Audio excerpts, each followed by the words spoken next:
O governador Tarcísio de Freitas concluiu a agenda dele em Portugal e de volta ao Brasil, ele vai ter de enfrentar um problema. Parlamentares estaduais e federais da oposição contestam o uso de uma lei que permite ao governador negociar com fazendeiros terras devolutas. Repórter Beatriz Manfredini, qual é a situação desse caso, Beatriz?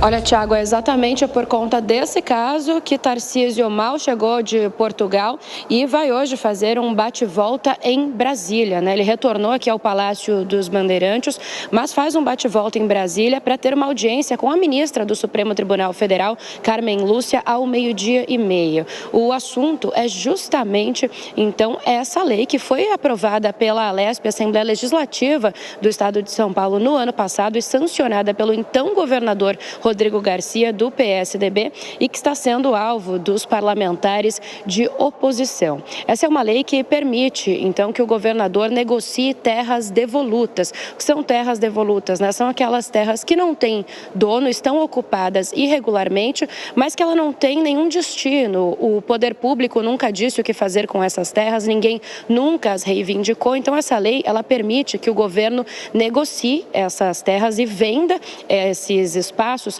para quem está ali, dando preferência para quem está ocupando o local.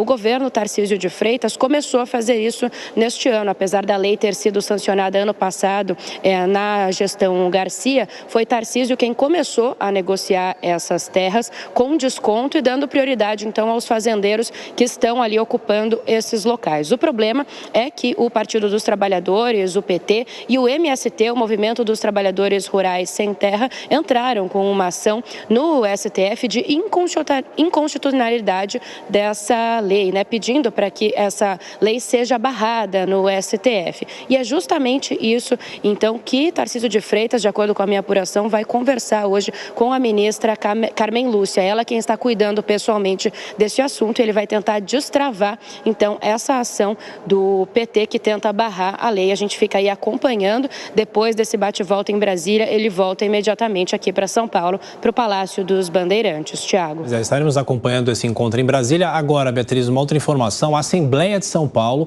aprovou o reajuste aos servidores do Estado. Era um pedido feito pelo próprio governador e de quanto vai ser esse aumento? É para toda a categoria? Para toda a categoria do funcionalismo público aqui do Estado, o aumento é de 6% e passa a valer em julho, então já a partir do mês que vem. Esse projeto foi enviado pelo governador Tarcísio de Freitas para a Alesp e tramitou em regime de urgência, né, antes que os deputados estaduais entrem em recesso parlamentar, que começa agora a partir do dia 1º de julho. Esse projeto ele sofreu algumas resistências dos partidos de oposição, já que recentemente um reajuste para policiais civis e militares foi aprovado, um reajuste bem maior, na casa dos 20%, mas acabou sendo aprovado por unanimidade. Esse é um projeto, então, que Tarcísio conseguiu emplacar antes do recesso.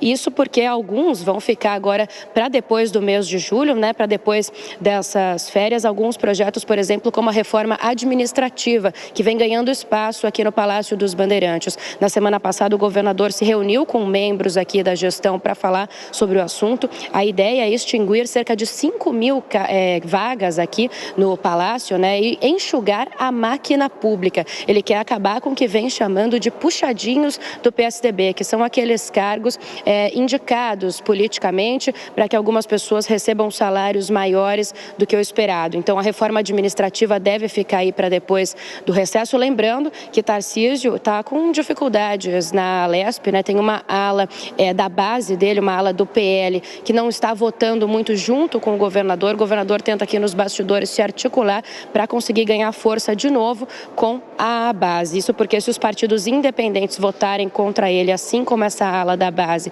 que está aí se opondo, ele pode sofrer bastante dificuldades para aprovar os próximos projetos daqui para frente, Thiago. Negociação difícil do Executivo com a Assembleia. A gente continua acompanhando. Beatriz Manfredini, até já.